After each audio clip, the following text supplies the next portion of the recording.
September 16th, 2019. Will please come to order and the clerk will call the roll.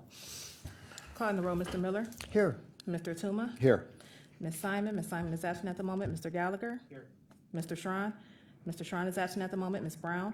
Ms. Brown is absent at the moment. Ms. Baker. Here. We have a quorum. Thank you very much. Next item on the agenda is public comment. Do we have anybody signed in? No one is signed in. Thank you.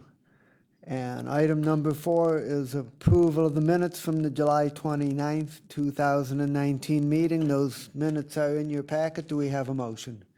So moved. Second.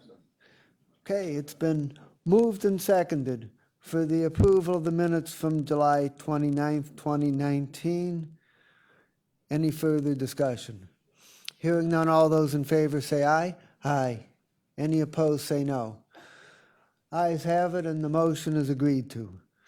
And we're going to divert from the printed schedule a little bit, and the first item that I want to take up is a discussion item about the 2020 tax rates. This is a routine requirement that we have to fulfill on behalf of the state of Ohio. Director. Hi, Maggie Keenan, Office of Budget and Management. Thank you for allowing me to discuss this at this meeting because the item was requested for first reading adoption. What we are presenting today is the approval of the tax rates for 2020. This is the county's inside millage as well as the voted levies. You have already approved these tax rates back in July with the tax budget that we submitted, but Ohio Revised Code 5705 requires that we first get approval of the tax budget and then we get the rates back from the Budget Commission, and Council once again has to approve those rates. Any questions? So, members, this item is going to be on the agenda for first reading suspension at the next council meeting to meet the state's submission deadline. There was a little bit of a mix-up in running this through the on-base process, and so that delayed bringing it to us. So that's why we used the process of having the informal hearing ahead of time now, and hopefully we'll be good to pass the legislation next Tuesday. Are there any questions? Okay, thank you very much. Thank you.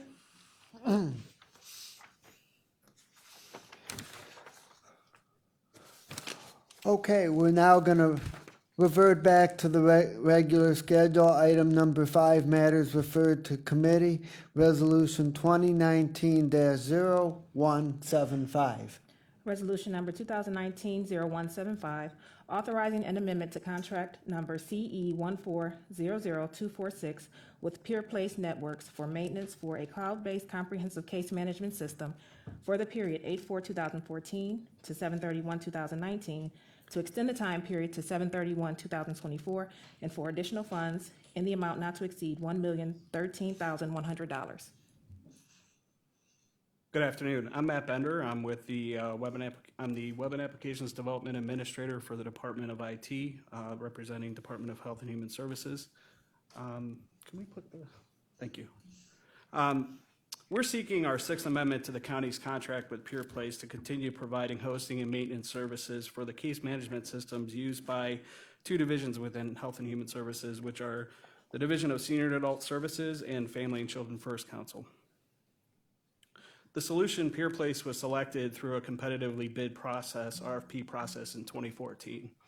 The purpose of this system is to provide electronic storage of information required by DSAS and FCFC to run their programs. It allows the 2 divisions to manage their business workflow electronically instead of via a paper-based process. The system is available through the web and makes their databases accessible in the field while they're out servicing clients. The system was customized to meet the needs specific to each program within FCFC and DSAS. The data entered into the system allows the agency to report out on its performance measures and provide information when requested by county leadership. All programs,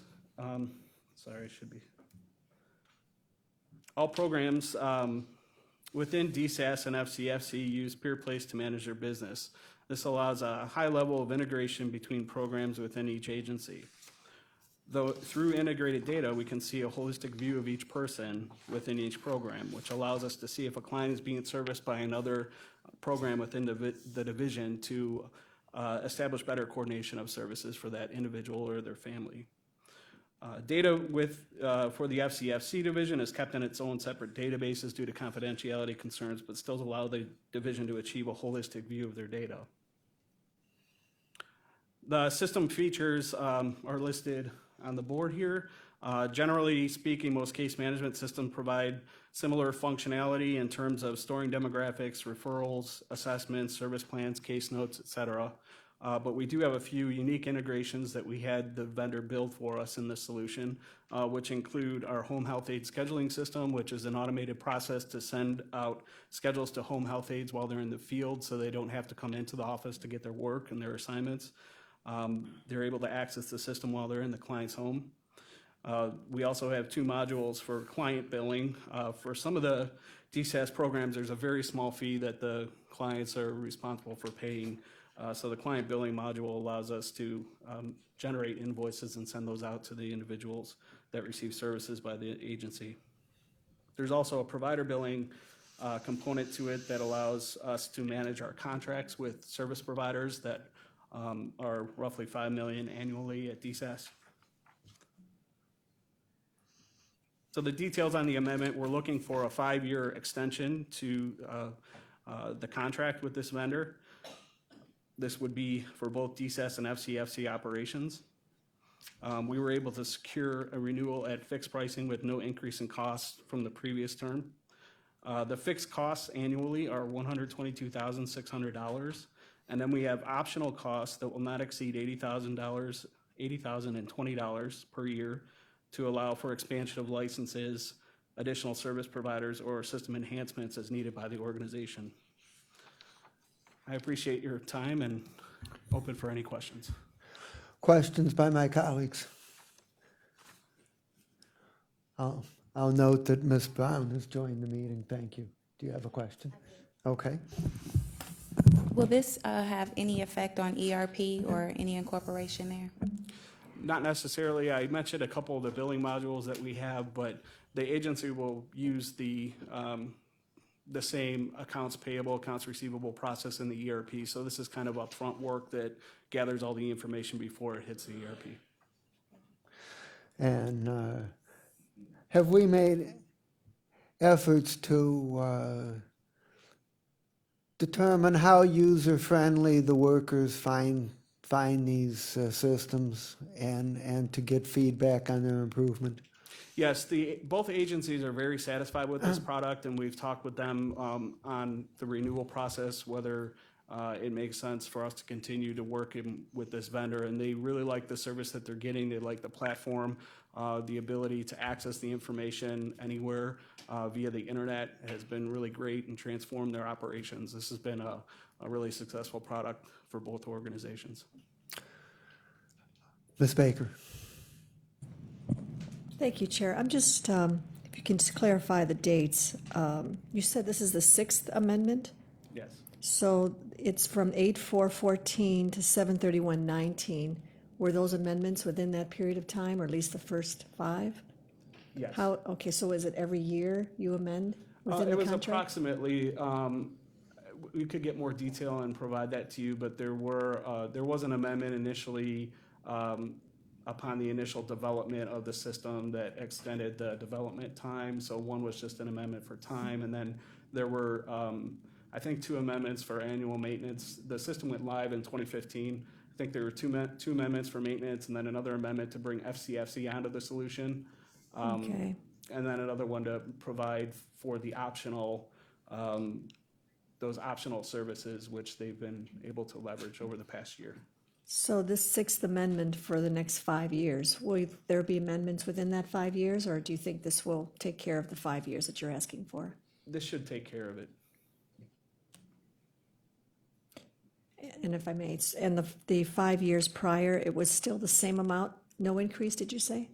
In terms of the annual fixed cost, there is no increase. Okay, just one last, will you be extending it after the next 5, or will you always be extending this contract, or will we be looking for other suppliers perhaps that can? So I think at that point, there will be an analysis of whether or not the solution requires us to go out and look for other solutions. Like any information system we implement in the county, there is a cost to implement that solution, and it, you know, it often requires, this one took several years to get it into production. And that's not a cost I think that the county wants to absorb every year. We just can't. So when it comes to information systems, we generally implement for a longer period of time. I think between 5 and 10 years is acceptable if we want to look at other solutions, but you have to really kind of get your money's worth when it comes to some of these things. So they do end up staying around for a decade or so. All right, good, thank you. Is this system in the process of being upgraded from time to time, or is it basically the same system that we had to start with? It is being upgraded, and that's what the optional $80,000 per year is for. It allows flexibility, allows the two divisions to request changes from the vendor as their needs change, as their business changes, and they need to adapt. So it's being modified as needed.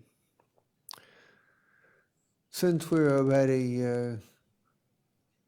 1 month or so into the month and a half into the new contract time, it would seem to make sense to move for second reading suspension and get this passed as quickly as possible. Would somebody like to make a motion to that effect?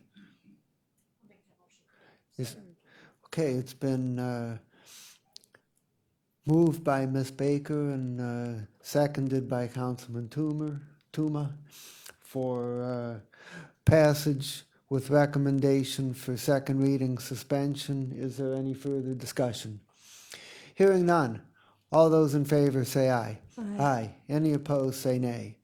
Ayes have it, and it is so recommended. Thank you.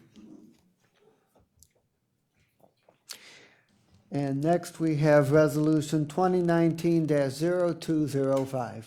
Resolution number 2019-0205, making an award on requisition number 45204 to Highland Group in the amount not to exceed $3,511,038 for insurance brokerage and risk management services for the period 1/1/2020 to 12/31/2021.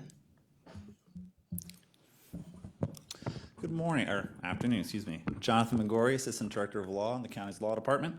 I'm here today to seek council's approval for a contract with Highland for insurance brokerage services. Basically, an insurance broker goes out into the insurance marketplace to obtain the best coverages at the best price for the county. These policies include property, cyber risk, bonds for public officials, among other policies. One important distinction, this is not insurance for, health insurance for employees, dental, vision, that kind of stuff. So Highland makes recommendations on the types of coverage we receive and at what levels, and they also provide risk management services on a daily basis to the law department, in addition to providing risk assessments throughout the county. At the beginning of this year, the law department embarked on a competitive process for a new contract. Highland was the previous contractor providing these services, and the law department recommends that they be awarded the new contract this year after the competitive process we had earlier this year. How many responses were received? This year, Highland was the only respondent, but given their track record and given their history with the county, we felt comfortable recommending them. So this contract is for a 2-year term with 3 one-year options to renew. And there is an increase in the contract amount requested this year, and I did want to talk a little bit about that to explain that increase. There's basically 3 reasons for it. We are requesting a brand new policy that we don't currently have, public officials liability insurance. And to help explain that, I did bring some folks from Highland to come down and help explain and maybe answer any questions on that specifically. That's about $160,000 extra a year. There's also been increases to our property insurance, the counties and Metro Health's, due to national trends in property insurance rates going up, in addition to Metro Health's expanding into new buildings and renovating their main campus. Other national trends have been increases in cyber risk insurance. There's just been a lot of new attacks on government entities, and specifically So accordingly, those rates have gone up as well. So how much additional cost for property insurance and how much additional cost for cyber risk? So in 2019, our total property insurance for county and metro was $978,000. The budget next year is for $1,067,000. Cyber risk, 2019, the actual cost was $80,000. This year's budget's for $90,000. And then over the next 2 years, it's anticipated to increase another $10,000. So for a total of $100,000 a year, starting in 2022. Let me see what else I have. So I'm going to try my best to explain public officials' liability as I understand it. And Highland has recommended this coverage for the past few years. This would cover a gap in coverage for judgments and civil actions against county employees and defense costs in instances where the county would be unable to defend an employee in a lawsuit due to a conflict. This only applies to civil cases. This does not apply to any criminal cases or any judgments in criminal cases. It would cover instances where the law department would need specialized outside counsel if we need to bring a tax attorney or a IP attorney, intellectual property attorney. So as it stands now, these costs will come out of the general fund. And when you talk about public officials, are you talking narrowly about elected public officials, or are you talking more broadly about anybody who works for the county? I'm speaking about as broad as you can. So this covers everybody from elected officials down to even volunteers. So volunteers would be covered under this policy. Okay, so it's quite broad as to who it covers. Okay. Yeah, though the title is public officials, it's very broad. I mean, Okay. Yeah. Fine. So again, and maybe if I could ask now for some folks from Highland to step up, introduce themselves, and then if there's any questions, I'll try my best, and then if I need to phone a friend, I got this guy here. I'm Nicholas Milanich. I am a vice president with the Highland Group here in Cleveland, Ohio. I run our practice for executive liability, which is financial type coverages, which public officials is part of that group. At this point, if you have any questions? Questions by my colleagues? Ms. Baker? Oh, do you have a question? Okay, Ms. Brown. Actually, this is for Jonathan. You touched on the increases relative to, you didn't talk about the property. Was there an increase there? Yes, yeah, the increase is going to be about, my math is fading on me at the moment, but last year, or this year, the current cost is $978,000. Next year is going to be budgeted for $1,067,000. So 67 plus 22. So what's the difference for the $89,000. public officials once? Oh, the public officials liability, we've been quoted at about $160,000. So again, Highland's going to go out and try to find the best price for coverage. They anticipate around $160,000 a year for that coverage. And have we had this before? Because this was a discussion last year, if my memory serves me correct. So There are, the Workforce Development Board currently has it. And there's one other agency that has it, but it's another, this is looking to get it countywide. We've never had it countywide before. okay, all right. Thank you. Have, in the past year, have we incurred expenses that would have been covered under the public officials' liability if we had had that coverage, and if so, how much? I've talked about this question generally with the law department, and while it's tough to say what would have been covered because policies have numerous exceptions to them, and I'm not sure what the deductible would be, but from talking about the costs, we may have gotten close to the deductible if the deductible were, say, $100,000.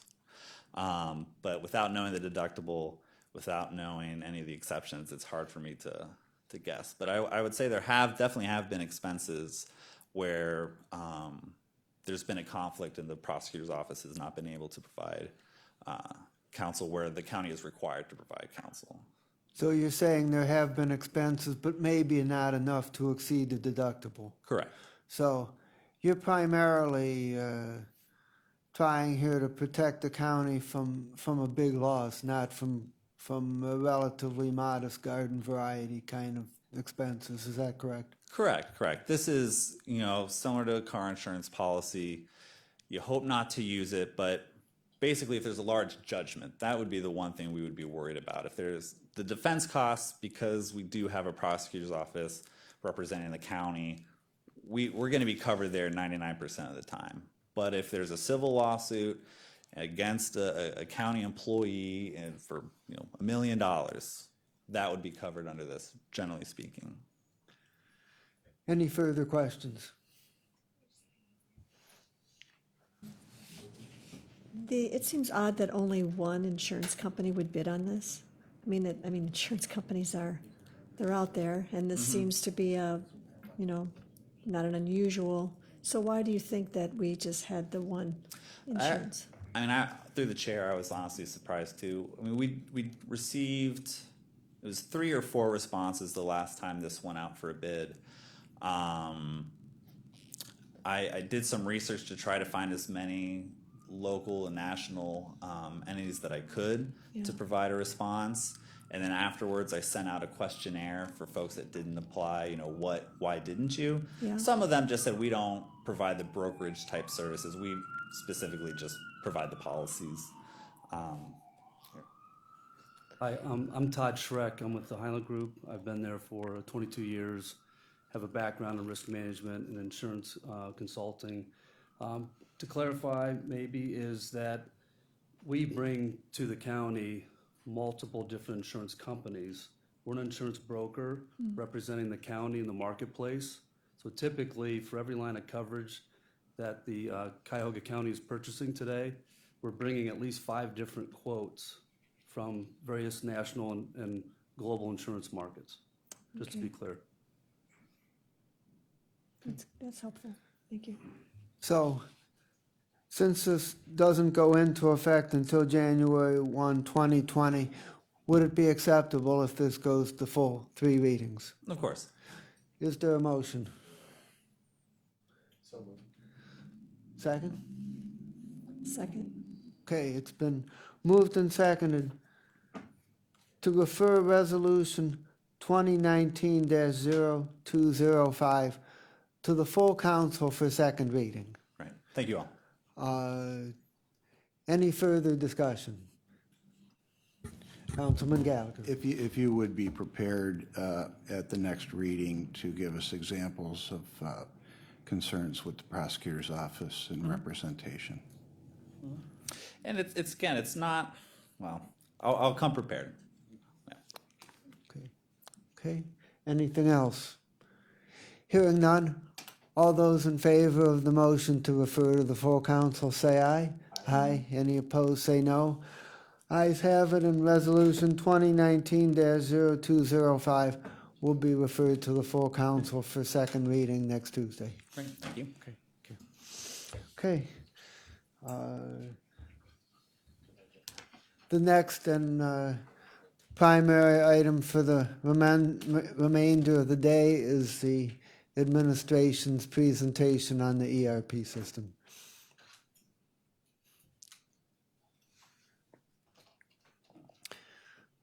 Mr. Ryan, welcome. Good afternoon. Good afternoon. Yes, sir. Let me pull myself together here. Appreciate the opportunity to do this on a bi-monthly basis here. This is a bi-monthly presentation from the program director on behalf of the administration.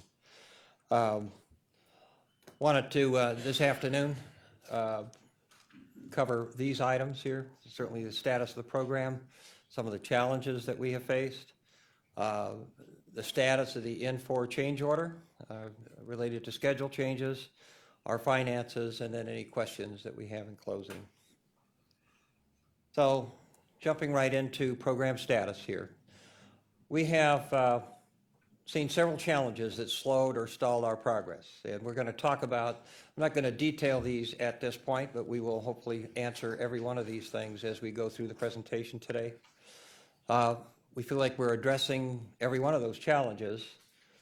We've completed negotiations with Infor and have an agreement. The final version of the contract will be on its way to us shortly, but we have been in negotiations for some time on this, and we do have an agreement in place, both on the wording and on the amount. And we'll talk about that in detail here. We do have a stake in the ground in terms of April 1st, 4/1/20 date to make sure that we have all core systems live. And we'll define exactly what we mean by that as we go through this presentation. We have a plan. Not full agreements on all dates. We're working on alignment still with some of the departments. And we'll talk about that. But we do have a stake in the ground, working closely with the administration, the chief of staff, and department heads to make sure that we have alignment on all of that. And that said, in spite of challenges, we really have a lot of very good activity by teams, and I certainly don't want to gloss over that. There's been, despite the percentage complete maybe not being what we want and appearing to be stalled, and we are stalled in some areas that we're gradually overcoming, there's still lots of good activity contributing toward the overall project and to the completion of the project.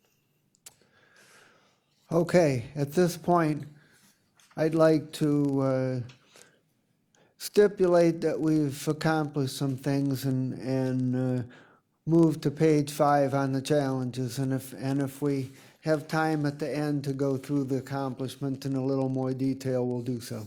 Yes, sir. I just wanted to make sure they were there for the record. Okay. To recognize the team's efforts. Okay. Okay.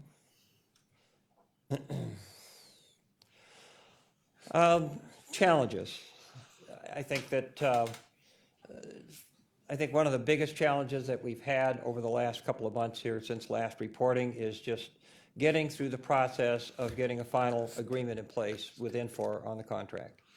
Like I said, we've got that done.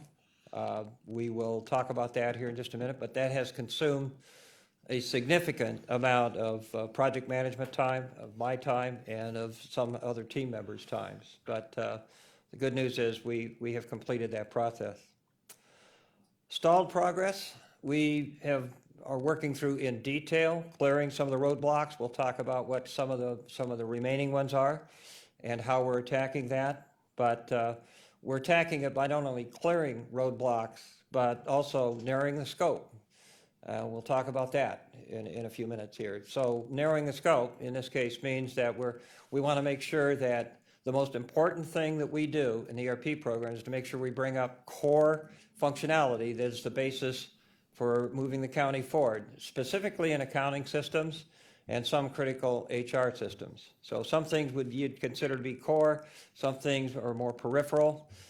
All things are important, and provisions to implement all of them have been made in our schedule. But it's important to distinguish between core and non-core systems, and we'll talk about that in a little bit more detail later.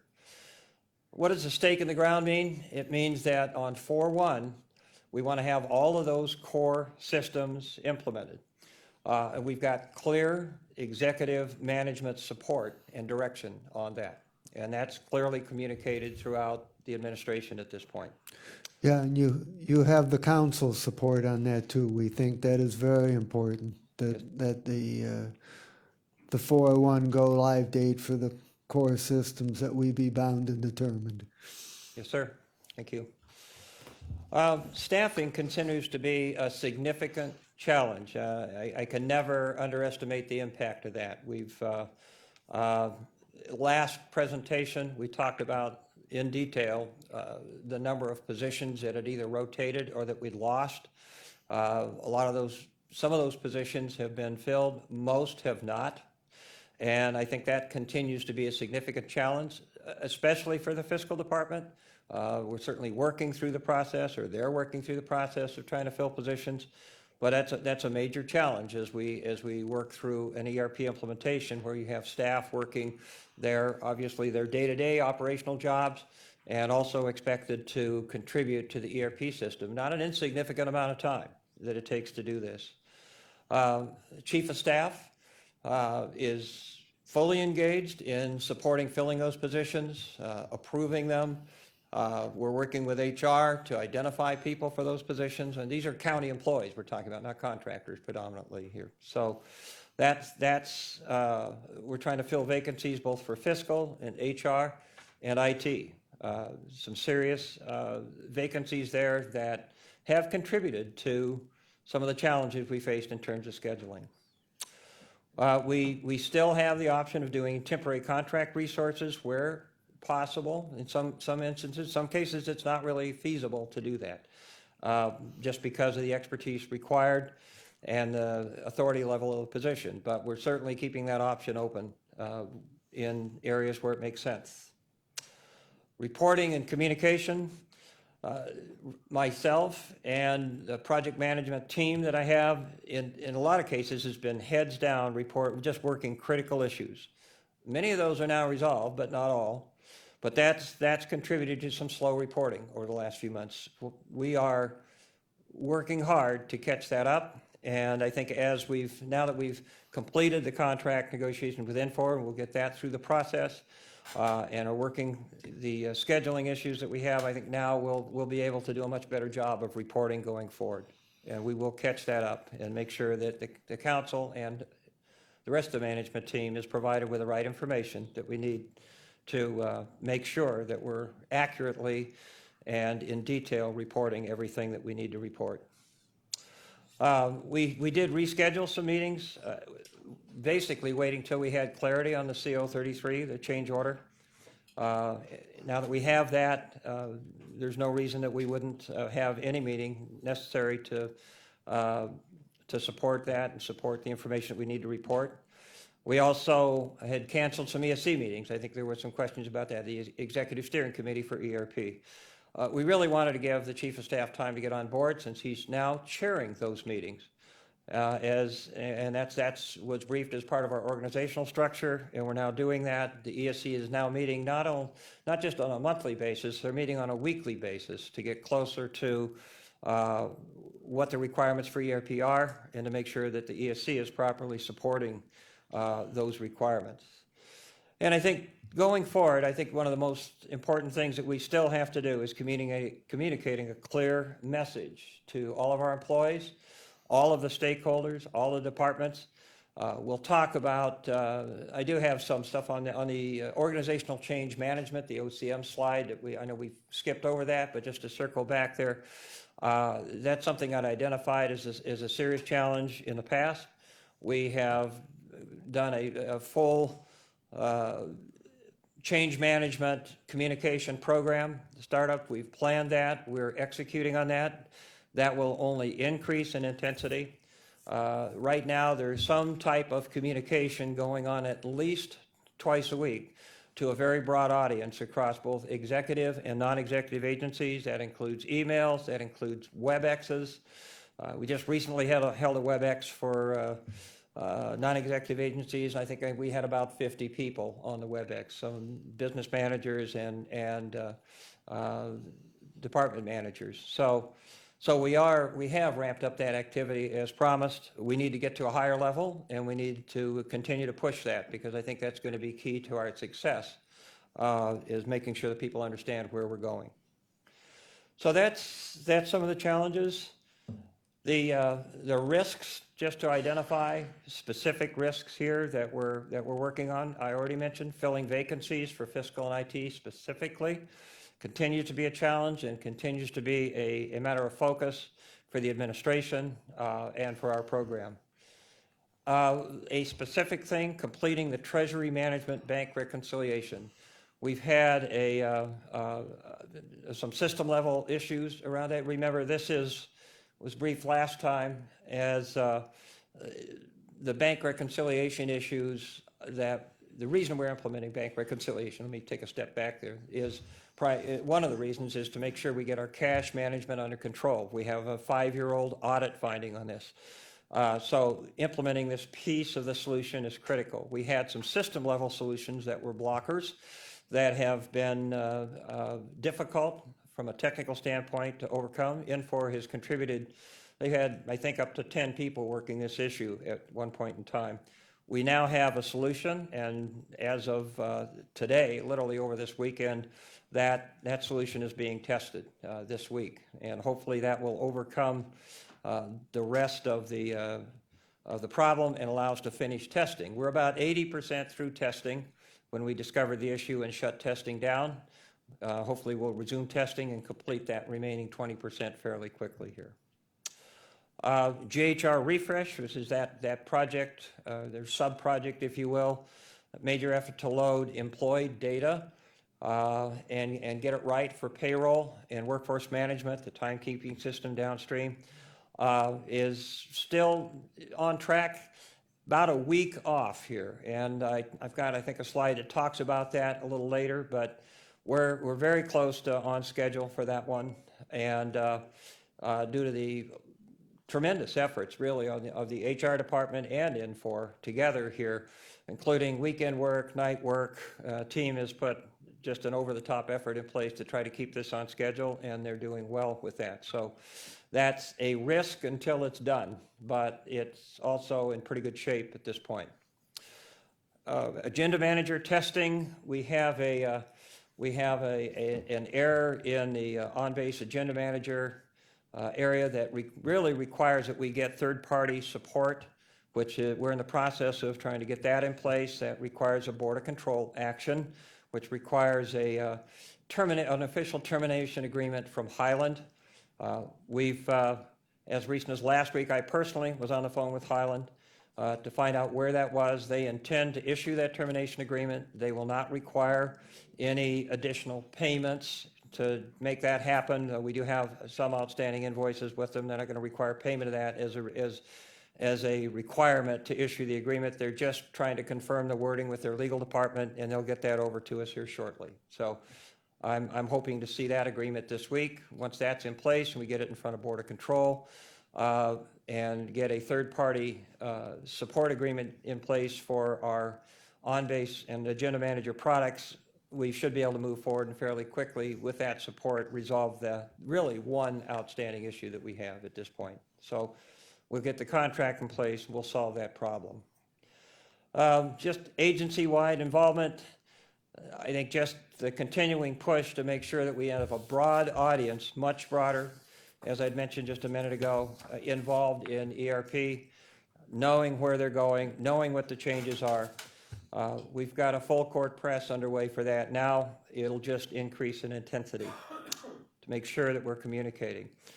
And then last but certainly not least, finalizing some go dates within the 4-1 context, April 1st context that we mentioned. We still have date adjustments to work through with fiscal. So we're not completely aligned there, but we are working with them to make sure that we do everything possible to get core systems in the schedule properly. Okay? Questions? I'll stop there. Okay? Sir?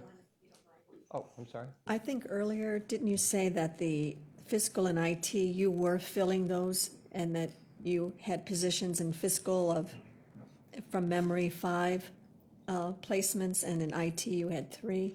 Does that still stand? That was in a previous brief. We had a slide, I think, that talked about that. And there's been some positions that have been filled, but there are many of those positions that are still open. So we still have vacancies in both areas. Fiscal especially, although we need help in both areas, I think fiscal especially is short-staffed right now. And that's one of their biggest challenges. In a previous update, though, didn't you say that you were making some real inroads with those 2 departments and that you were close to filling them and they were key players? We, in the IT arena, we had, at the time I briefed that, I think we had 2 or 3 people that we thought we were close on, and honestly, we lost them, okay, in the process. So. Fiscal any closer, or? Fiscal, I don't have an exact status on where we're at. I don't think we have any real viable candidates for some of these positions right now. Discussions as recent as earlier this morning with Dennis and his staff. So that just continues to be a major challenge. for us. That's disappointing. Okay, thank you. Ma'am, okay. On to change order 33, just a brief discussion of the process that we went through. I've talked about this, I think, in pieces before, but just sort of running from top to bottom here, the process. First thing we did was sat down with Infor and wanted to make sure that to do the things we needed to do, what kind of consulting coverage, who do they need to have on site with us to make sure that we got the job done properly. The second thing is anything that was not a core part of our solution, we looked at pulling out of scope for this implementation and doing it prior to the end of next year, but pulling it out of scope so we kept the team, both teams, Infor and the county team, properly focused on the things that were actually core that were going to drive the county's success. We established baseline dollars for what each one of these modules would cost. We identified those phase 2, I'm going to call them phase 2, opportunities, things to move out into next year, and we agreed on what those things were. Finally, we agreed on the price for the change order.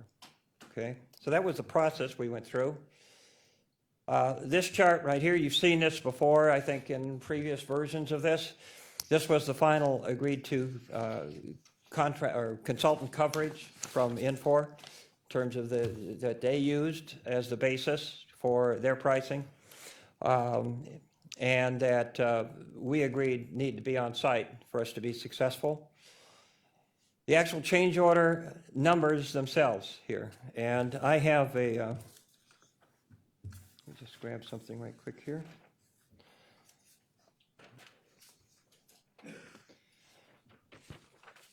So we had a couple of last-minute changes here that didn't make it in here that are actually in a positive direction or lower number direction here. So the Infor's been very responsive in working with us.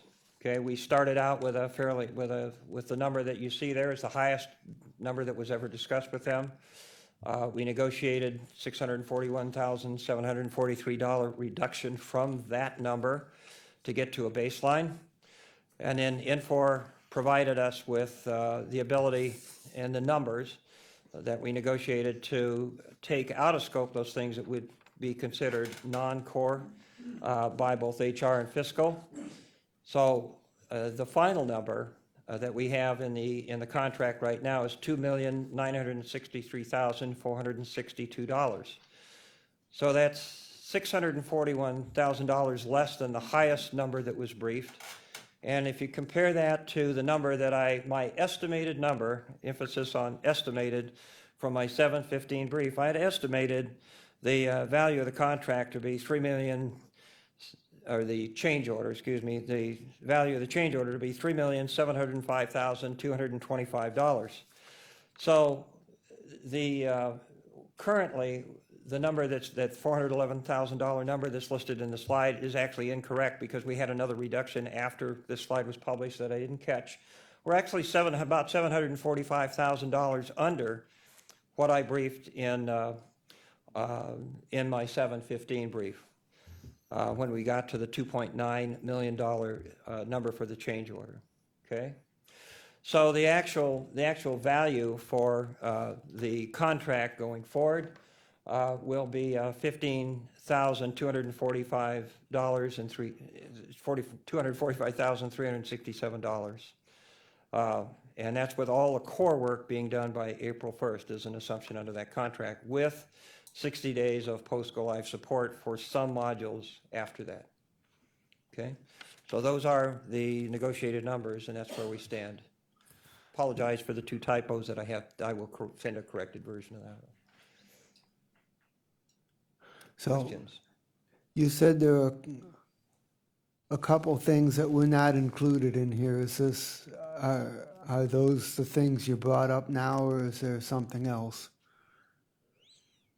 I'll talk in detail about the things that were we're calling that de-scoping. That term just means that, it doesn't mean we're not going to do it, it means we moved it to a phase 2 and pulled the dollars out of this contract amendment.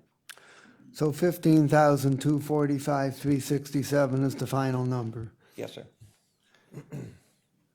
and that includes some contingency, is that correct? There's some contingency on top of that. I'll get to the contingency slide as well. That's their change order number.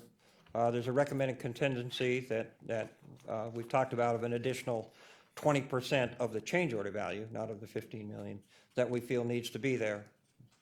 Okay, and that's covered in a slide here in just a moment. Okay.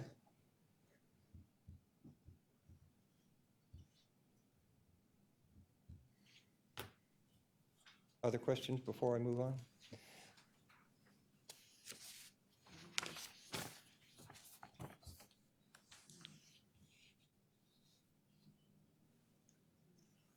Go ahead. Okay, all right. In terms of program schedule,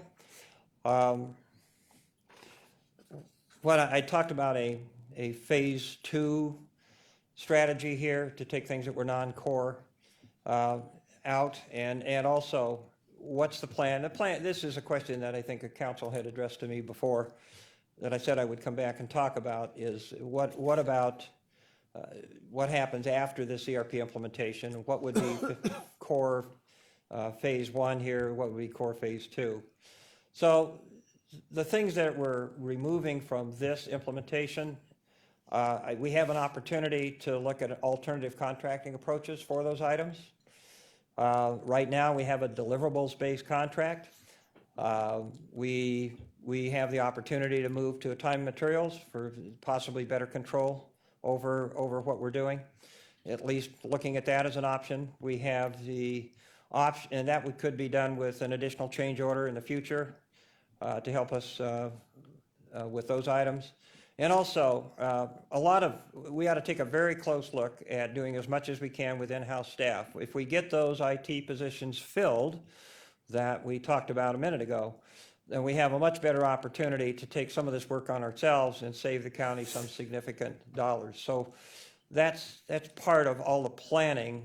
Planning's not done, but that's part of what the thought process that needs to go into the phase 2 planning. The modules that we've looked at removing from scope and that we have agreement with department heads on, talent management with that list of sub modules include succession planning, development planning, goals and performance, transition management, compensation management. To do those, you actually need to have some pretty significant employee history. And so to do them now would mean we wouldn't, we're just now finishing GHR refresh. It's logical to defer this one till a future time and have the focus for the HR team be on getting GHR core up and running successfully, and focusing a lot of HR's attention will focus over on payroll and workforce management. And we don't want to be diverted by anything that's not core or takes our attention off of that. So it's not just about money, although obviously we've got credits for that, but it's also about making sure the team's focus is on those things that have to go live, that the county desperately needs to go live, okay? HRSD include the last piece. There were several modules that have been implemented there, but the last piece is total rewards. Total rewards is based on a payroll calculation, so we can't really implement total rewards till payroll is live. That's not really going to happen until April, and you need payroll history to make this thing work properly. We're not going to have accumulated payroll history until at least the first quarter after go live. So that's another logical one that for us to take out. The one that is not mentioned here that we reached agreement on with fiscal here literally just today was expense management to handle expense reports. There's a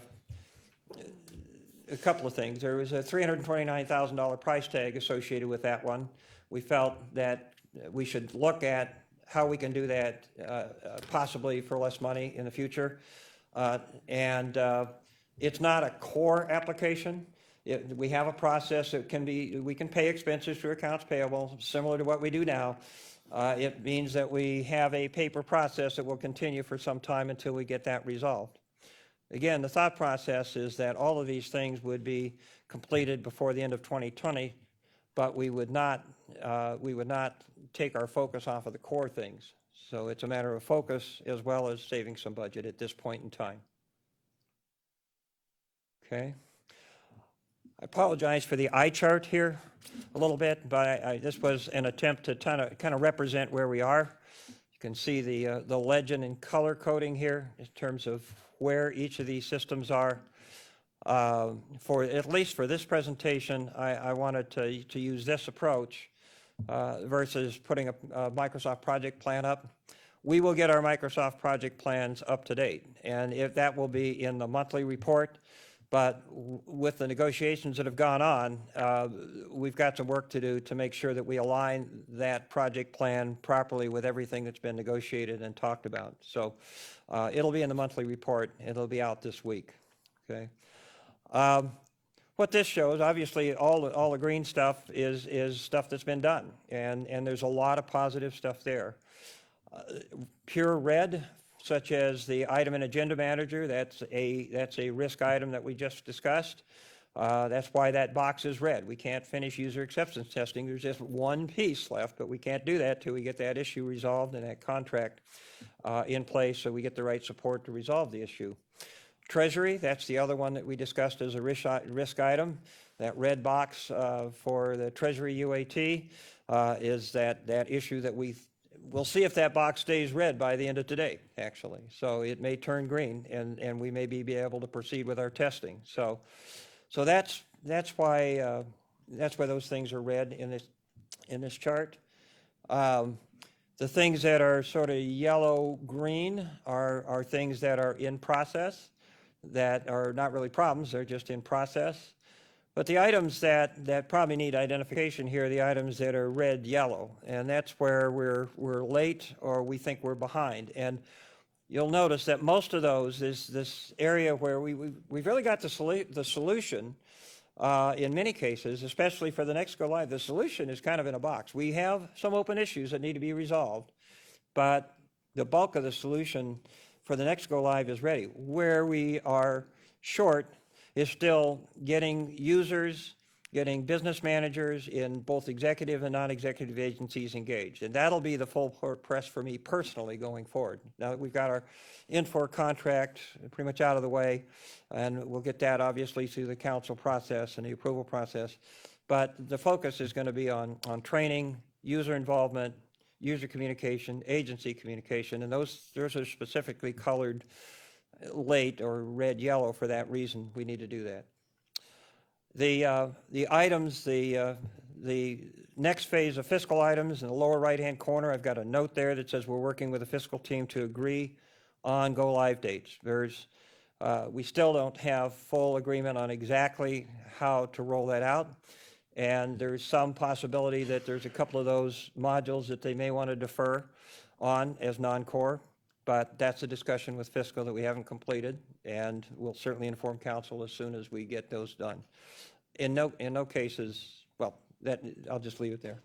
So the biggest area in that lower section that I have a concern about, and that OBM, that OPD has a concern about is just we find ourselves in a position of implementing procurement, although the procurement solution is pretty much ready. We haven't set up users, but the solution itself we're about ready to package that. The real problem is putting them in a position where we're implementing that solution at the same time we're planning for contracting and strategic sourcing. And they just think that there's a staffing conflict and they don't have enough staff to do that. And so we've got to work through that part of the process with them. We just haven't had a chance to do that since we finished a lot of the other contract stuff. So that's the challenges in this side of the schedule. Can you explain those items on the lower left, one of which is in yellow saying not started, and then you have bill and grants management and fixed assets Sure. that are listed in a combination of green and red that says started and on hold? Right. So the not started item is strategic sourcing and contract management. So that's the procurement phase 2. We probably referred to it a couple of different ways, where that's the replacement for our current sourcing system and contract management, and that feeds the procurement. That's the front end, if you will, of the procurement process. So phase 1, we're implementing requisitions, purchase orders, and obviously tying that into accounts payable. Phase 2, we're taking the front end of that whole contracting process and identifying the vendor identification, the vendor bidding process, that process, and that's what feeds the procurement process. So we normally wouldn't have necessarily started that too far in advance of implementing procurement. Now we're saying we really need to start the design on that immediately in order to get that done and make a 4/1 date. And what we're talking about in terms of the conflict from a county staffing perspective is now we've got staff doing both, and they're considering that as a problem. So we've got to work through that to see what the solution is, whether that can be handled with increased staff or to augment them in some way. There's a number of things that we've got to talk through with them, but we do not have that resolved as of today. But we're going to work through that, okay?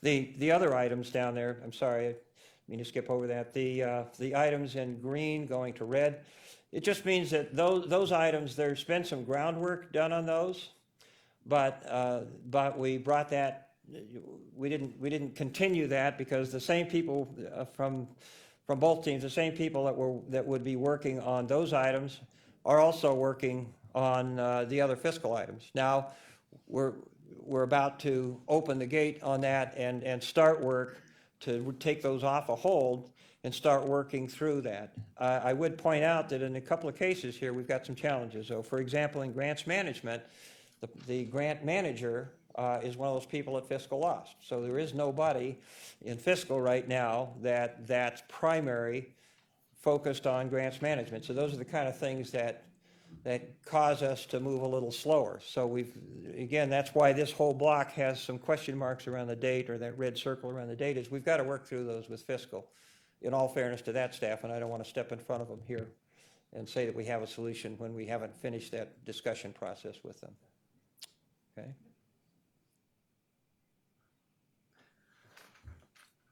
Councilwoman Baker. Thank you. Yes, ma'am. I know the importance of filling those IT and fiscal positions, and we also know the time frame of what it takes to get those people up to speed.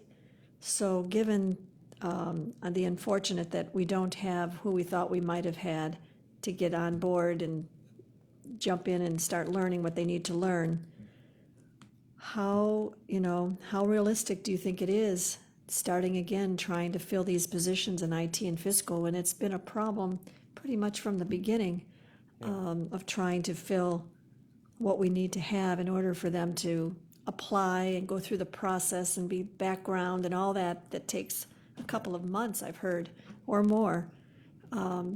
What are your thoughts about how we're going to move ahead? Well, I certainly wouldn't disagree with you that the hiring process is challenging and finding the right candidates is challenging at this point. We have not finished working through the discussion of whether should some of these be handled with some other accounting staff temp kind of situation to try to augment some of those. On some of those positions, maybe.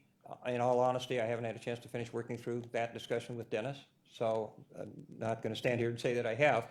I think all of those things are things we need to look at. It points us to the obvious that we need to solve the problem, regardless of whether you had ERP or not. We need to solve the problem, but Right. it just accentuates the problem. We're going to be working that as a very high priority. I know the Chief of Staff has given every approval that's required to get these recs out there. I think everything that's been requested and will be requested will be approved. I don't want to speak for him, but I know that support's there because I've sat in some meetings where that support's been offered. So So now it's a matter of focusing on that process and seeing anything that we can do to accelerate it. And I know that HR will be fully engaged in that. Everybody will be focused on it.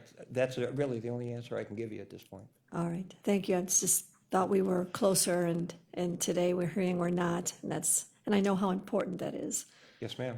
The second question I had, if it's all right, Chair, the descoping pieces, are you confident that taking those variables away and postponing them till after March or 1st of April will be enough to keep everyone focused on the core?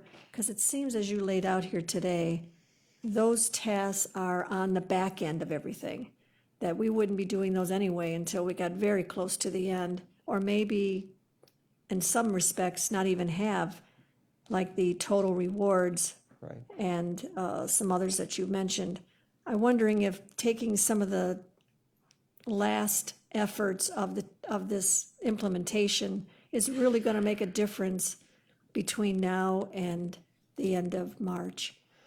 Well, I think the ones you mentioned specifically are HR modules, for example, so I'll go with that. I definitely think it helps the focus of the team. If you think about what HR's got in front of them right now, once we get GHR refresh up and running, the next big thing on their calendar, it's not listed here as an ERP item, is open enrollment. Okay. And that's going to take a significant focus from them, and we have accounted for that in our thinking. Right. And so what we don't want is to have some of the same people focused on some HR module when what they really need to focus on is open enrollment, and oh, by the way, simultaneous with that, workforce management and payroll testing is going to be coming into play right in the middle of that. So we have looked at that and felt that, yeah, it does have a significant It does. positive impact in terms of getting everybody's focus on the right stuff. Is there any other pieces that aren't mentioned here that you would consider descoping just to keep moving this along? There's probably a couple. I don't want to step in front of staff necessarily and talk about that here, but there's probably a couple things that we should look at. I mentioned the possibility of one or two in fiscal here. Yeah, there's a couple things that we ought to look at. But again, I'm not prepared to do that right now. I think we got to work through that discussion of dates with them, and then if it becomes obvious that we need to do something, then we'll do that. With, having that mandate of the 4/1 date stake in the ground means that we can move within that, okay? But we've got to, if something is going to stop us from getting there with the core system, then we should definitely look at it, and we will. And also, if perhaps you can, and I know I've heard this from you once before, but maybe just as a review, tell us how we're going to be able to afford to put these items back into ERP at the end of March, given that, we're taking them out of the normal course of implementation, and then we're going to go back. I would think that would be more expensive, one. And secondly, I know you mentioned perhaps that some of our own people could pick up what it is that, because they'll be more educated on how everything works and could perhaps do that themselves. Can you just perhaps give us a little overview of how you think we're going to make up what we're now sacrificing and then putting back and not costing us more than what we're getting a credit for? Yeah. Well, the first question is, and I know that you'd asked that question separately on, is it going to cost us more than what we took out? Right. And the answer is no. No. Okay, we have verified that with the N14.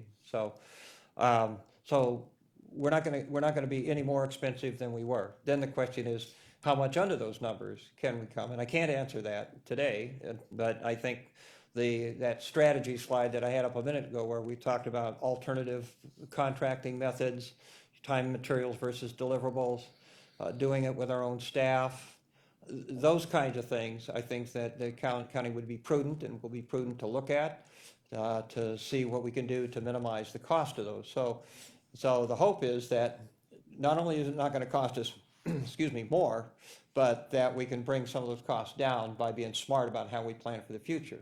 So the amount of time between where we are now, for example, and when we would do some of those things in 2020, even with our concerns over hiring practices Right. and timing, Right. we have an opportunity, if we can just get those slots filled, to get people up to speed. So when we finally get to that point in 2020, and I got that on the next slide here, that we may be able to do some of that work.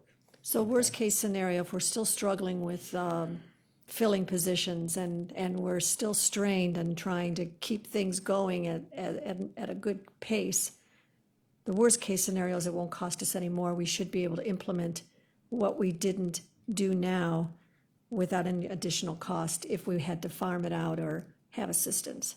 Right, it should not be, it would not be more than the costs that were originally pulled out, and we have those individual numbers. I don't think I included the detail in here, but we have those numbers that could provide them. I appreciate that, Okay. thanks. Yes, ma'am. Okay. All right, this is just not a high level of detail here, but just the thought process moving forward into the future, just as we start to look at future implementations, including those modules that we just talked about. So we're very broad, no broad consensus on specific dates, but just how would we begin to look at this process and where are we? Remember, some of these modules, I just wanted to highlight the fact that some of these modules, you do have some green or green-red around, meaning we'd started these things and we're going to pull back, okay? And we're not going to implement them. So that's the reason some of these things are shown the way they are. Some of them have some fairly significant work. So it's the county's and Infor's job together to make sure that we capture all that work that's been done to date, and so that we can pick it up when we decide to go forward into next year. Okay? So this is at least the list of things that we're considering. The top half here for in the HR 2020 deployment. For fiscal, right now, the only item that we had was expense management that I'd mentioned. Then moving down to some other items as we do deployment planning going into 2021. These are things that we've got to start looking at. Not to take our focus off the current implementation too hard, but just to let you know they're on our planning list here. The next release of Infor, probably out there in end of 20, the beginning of 21, we need to look at the impact of that. Planning and expanding our agency fiscal deployment. I think there's opportunities out there. Remember, we're doing sort of the minimum for non-executive and executive agencies sometimes right now, just to make sure that we get them all on the same system. One example might be, what would we do in accounts payable? So right now, we have non-executive agencies that use that service from us. They send in paperwork, okay, and then somebody enters that into a system, or they send a spreadsheet and we upload that, and then we go through the payment process. Well, obviously that takes county staff here. So the next step in improving that process would be have them do their own entry, okay, and capture that documentation in the field and not have that paperwork flow in here and just have the approval process electronically here in fiscal. So it's those kinds of steps that are follow-on benefits that we need to start looking hard at to make sure that that's a training issue, really, an implementation issue. It's not, we have the solution, now we need to, move it out another step. But we've got to get that core in first before we can take those benefits. Then we can start capturing those benefits, okay? And those are real live staff savings here that can take a workload off of that existing fiscal staff. So those are the kinds of things you see toward the bottom of that slide. Okay. Okay? Others? Okay. Moving on to the program finances. If we have any detailed questions, I do have Janelle here from IT, but I wasn't going to bring her up unless there was a specific question. This slide is one that we started in the last presentation. I wanted to continue this format just because I think it points out where the changes are pretty clearly. The new The numbers for the change order are in there, that 2,963,462 number. And the 20% contingency, Mr. Miller, that you'd ask about is reflected here in the overall total. When you net all of that out, we end up with a total ERP program budget of 31,945,528. So again, and in all fairness to OBM, I have not vetted all of the final numbers with them. I need to have our folks sit down with Maggie and do that. We just had things changing right up until the last minute, but we will do that. But our estimated additional appropriation would be 6.9 million, as reflected on this slide. Okay? Questions? Okay. All right. The normal budget presentation that you see is here. I'm not going to dwell on this unless there's a specific question on this. Okay. I guess in summary, ERP is still very achievable. It's critical for the county. Stopping the project will not increase everybody's morale. I think there's been a lot of hard work put into this. If you go back and look at the achievements slides that I know we glossed over here, but there's been an incredible amount of work and an incredible amount of progress made, just isn't always reflected in the reporting process right now. That de-scoping, or that allows us to focus better, we just finished talking about that. We need to get the core financials up and running. It's central to everything else we need to do going forward and everything the county needs here. Communication with agencies is going to be a primary focus for me personally, as well as some of our staff. And we have a project manager focused almost full-time on that effort as well. And it's just not unusual to encounter problems with an ERP project of this size. What really makes it successful is how we respond to that. So hopefully we're responding appropriately, and we'll continue to work very hard to achieve the goals the county has here. They're achievable, but it's just going to require every manager at every level support to get where we need to get. So, any questions as we summarize here? Okay. Go ahead. I'm not sure if you can answer this now, and maybe you can answer it another time. We have an example of what was approved today at Board of Control, and it was a $376,000 request for operation but also for data migration. And some of these, and it's because of the ERP delay. And I was told that you would perhaps have an answer for us if that is being included when we start talking about the overall cost of the ERP project, when we start seeing some of these things coming through from other departments, particularly IT, that is asking for more dollars because of that extension that is not part of the budget you just gave us today. Are you tracking that also? Do you know that those things are going on? And if you can't, I don't want to put you on the spot, but that would be a good answer to know. And I know Maggie is involved in that too. Hi, sorry. Maggie Keenan, Office of Budget and Management. Like I said this morning, we have all that. I don't think Jack has all that detailed information because that's in the operating budget and he's largely focused on the capital budget. When we have to continue a contract because of a delay, that is still in the operating budget. So I'll have that list to you by the end of the day. I'm having staff just look it over again. Okay. But we've got some personnel expenses and then some contract expenses. But you'll have that today. Does the data migration also is considered operation? The data migration, no, that's a different SAP contract, but Okay. the annual maintenance is included in the operating budget. We have SAP contracts in both budgets, operating and capital, I should say. Okay. It'd be nice to know what else we're expending because of the delays. Absolutely, we have all that. You'll have it Okay. today. Great. I appreciate it.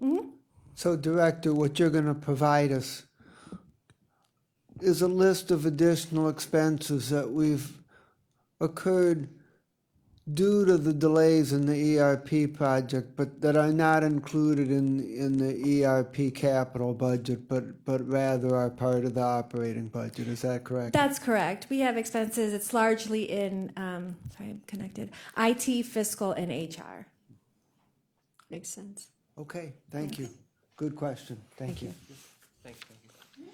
Okay, other questions? Good luck with hiring. I know that's an important piece. ma'am. Can't do it without good people, and No, we can't. Yeah. But that's obviously a focus, as we Good. talked about.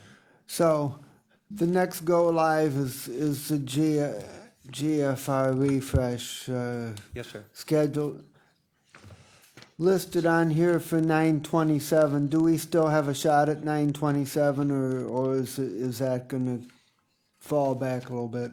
No, we have a shot at that, and that's really important because we need that up and running as the preparation for some of the open enrollment. So like I had mentioned, the HR team actually had folks working nights and weekends and testing, and they've gotten all the way through user acceptance testing and are doing defect resolution now, which is the normal process. You always find things that need to be corrected. And Infor is engaged, been great in engaging and having their folks here even on the weekend too. Okay. Okay, so stay tuned. That's the next major thing to watch, to see if we can accomplish that on the 27th. Yes, sir. Okay. Okay. Thank you all. Okay, thank you very much.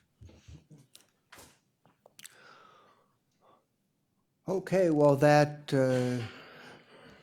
concludes our ERP update. I would encourage everybody to come on Thursday at 10 o'clock, and we're going to get some further analysis from our consultant, Zig Berzens. And I'm happy about the commitment to the 4/1 date. I think that's very important. We've been talking about, well, we want both a date and we want a cost. Well, if we keep the date in line, the cost is going to be in line. It's the delays in the timing that's costing us money. So hopefully we can stay on the schedule and bring in the currently projected timing and cost. Thank you very much for the update. Is there any miscellaneous business, anybody? Okay. Is there a motion to adjourn? Second. All in favor, say aye. Aye. Thank you very much, everybody. We are adjourned.